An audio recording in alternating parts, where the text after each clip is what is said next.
Hey, welcome back everyone. Bigfoot here. Just got back from the JMT finishing my through hike just a couple weeks ago, and I had a blast. Like, it's honestly far exceeded my expectations I had of this through hike. This has been a through hike I've been dreaming about for like 10 years, way longer than the Appalachian Trail. So to actually be able to finally do it and for it to exceed my already really high expectations was just unbelievable. What I'm going to do is I want to go through and talk about my gear. I want to do an overview of my gear that I brought, what I liked, what I didn't like, what worked, what were some things that didn't work. And I'm not going to go through a very deep dive of every single item because we'd be here all day. I'm going to review every new piece of gear that I had over the next few months, but today is going to be an overview. You guys have been asking for this, so thought this would be the most appropriate video to kind of kick off my post JMT through hike videos. So here it is, and enjoy.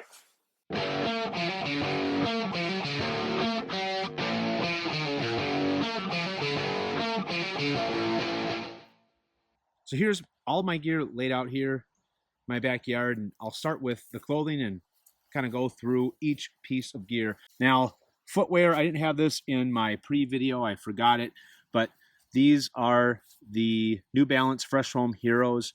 Brought these on the Appalachian Trail. Fantastic. I prefer this footwear over any other footwear for me. Now, footwear is one of those things that's really going to depend on the person and what is comfortable for you and your gait and many other things, but these Fresh Foam Heroes are my favorite. They just stopped making them, so I don't really have very many pairs left. Trekking poles. Brought my Lakeys again. I brought these on the Spear Hiking Trail. First time I used them on that trail, so this is my second trail. Have, geez, maybe 400, almost 400 miles on these trekking poles, and I love them. I think they're great.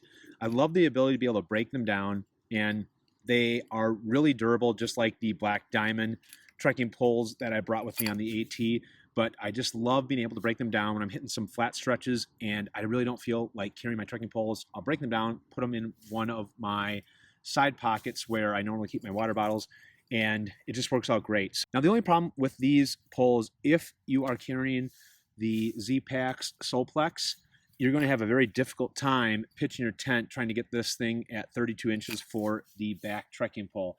I do have something that worked for me because I actually brought the Zpacks with me on my previous through hike. So I'll talk about that when I actually do a review of those trekking poles. Injinji socks. I love these socks. They're toe socks. I've been wearing them for quite a while now, all summer actually. And I have a pair of Trail 2.0s and then a pair of Run 2.0s. The Trail 2.0s, this is what you want to go with.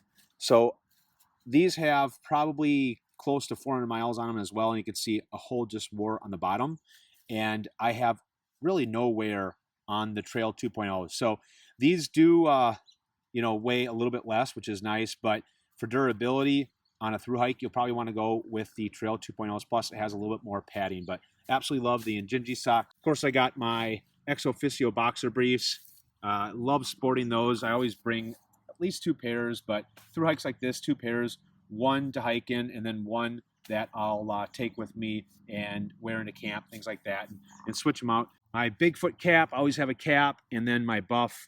This buff came in real handy, as you saw on my last trail video. If you saw it, got really cold, probably sub-zero wind chills when I was climbing up Whitney, and this thing did a great job with just protecting my entire face, my ears, keeping me warm, and it was great. So lots of different things that you can use a buff for. Highly recommend bringing a buff. My cap, lightweight shirts from Patagonia. Same with my EXOFFICIO boxer briefs. I bring 2 pairs, one to hike in, one for camp. Now, if it is extremely hot and my shirt is soaked, I cannot dry it out. What I'll do is the next day I'll have it drying out, lashed to my pack, and then I'll wear my camp shirt during the day, and then it'll have enough time for this to dry out, and then I'll wear this at camp and just, again, keep on rotating it. For shorts, I have my Nike running shorts.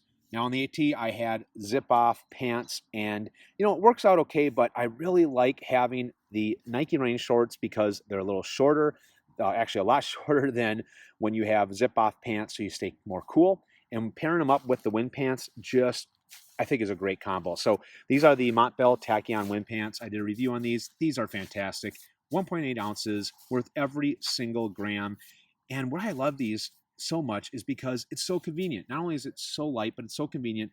I don't have to take my shoes off when I put these on or when I take them off. So if I need a quick warm up, I throw these on. If I'm warm and I need to cool down, I take them off, stuff them in my mesh pocket in my pack, and I'm good to go. It's great. Patagonia Cap thermal leggings.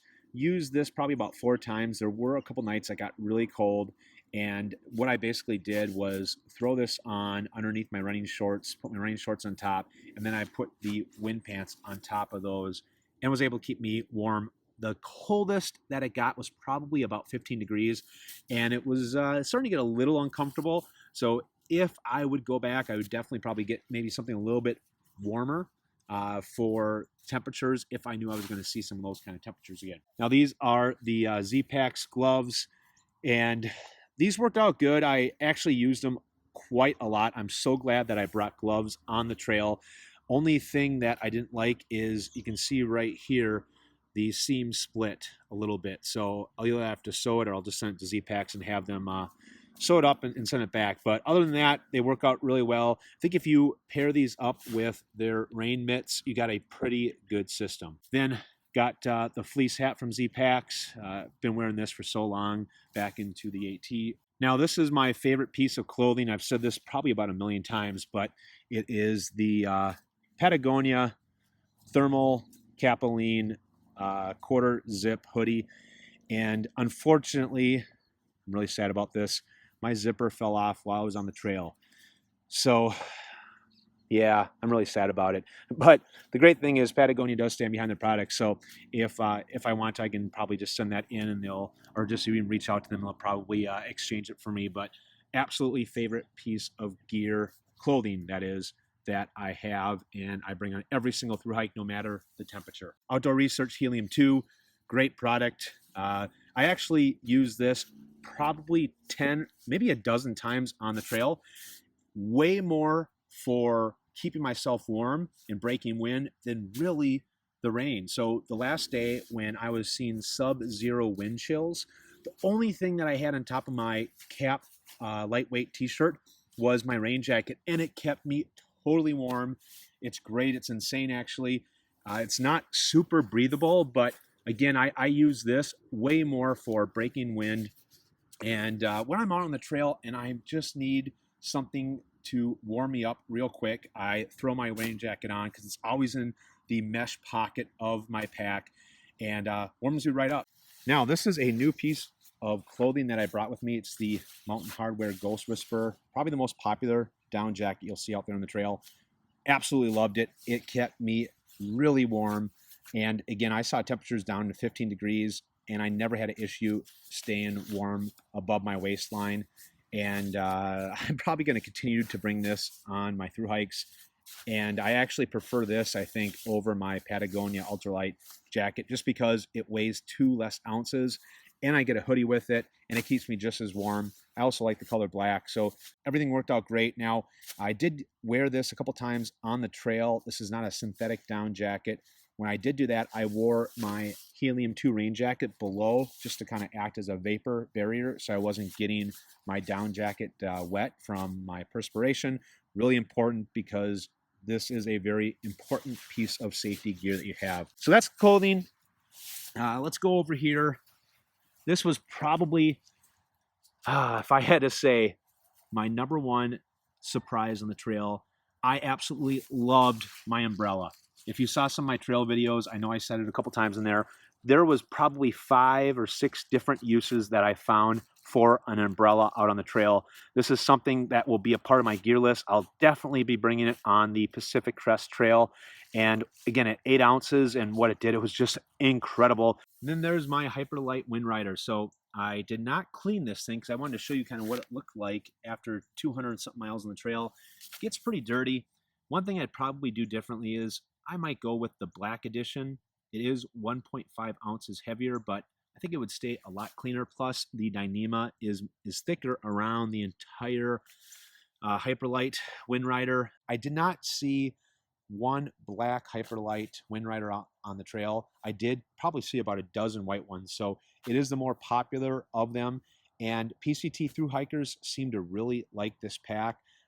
They did give me what some of the downfalls that they did not like on there, and I actually agree with them. Just a couple things on it, and I'll of course do a full review on this, but wish the mesh pocket was bigger. The mesh pocket really isn't, you know, really sizable. I think they could probably extend this up further and give you more ability to put more stuff in here, because this is prime real estate right here. And these hip belts are just super small. You know, they're really not that practical. Wish they were bigger. You saw this on my trail video if you saw my first episode, and they got a hole in it. How this happened was I was on top of Half Dome, set my pack down literally for about 2.5, 3 minutes to go and get some footage. Came back and a chipmunk chewed a hole through this to get to some peanuts. So it's the only issue I had with animals on the entire trail. Make sure when you're out there, watch your stuff. You know, they say you want to be within hand's reach, and I can see why. So unfortunately, got a little hole there, but that was totally 100% my fault. So I sported the Duplex tent. Absolute favorite piece of gear that I own that I've really ever had. I love this thing, the space. I've done reviews on this. Check them out. I'll put it in the description box below. Then the THERM-A-REST NEOAIR XLITE. This is the short version. The one thing I'll say about this, you know, I love the NEOAIR XLITE, and I would say in you know, in summer, I think the short for me, this was what worked for me, but I think the short would be perfect. But what I noticed is when it was colder, when it got down to those, you know, 30, 20, 15 degree temps, it wasn't as comfortable laying on a torso pad. Some people might like that, and I just didn't. So that's definitely one thing that I probably would do differently, is I just would have brought the full length and use this for some of the warmer months. But that's just what I think. Brought my Z seat. Love the Z seat. This thing is super comfortable. It's actually more comfortable than the pillow that I took with me on the spear hiking trail.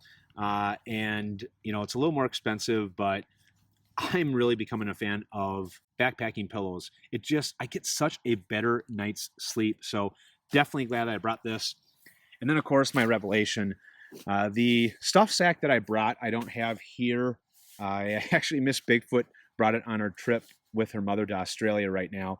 But the Revelation 20, this thing was incredible. I slept warm. There was never a night, even the night that got down to 15 degrees, that I felt that I was cold. You know, I did layer that night, so I had my thermal and my wind pants on, but really love the Revelation. Of course, I'll do a review and also do a comparison of the Revelation to the Enigma, and then the Zpacks quilt that I used on the Appalachian Trail. All right, so going over here, and we got just a few things left here. Some toiletries. You know, a big thing that I did differently is I brought soap. So I brought the Dr. Bronner's soap instead of bringing sanitizer. You can't substitute anything for soap.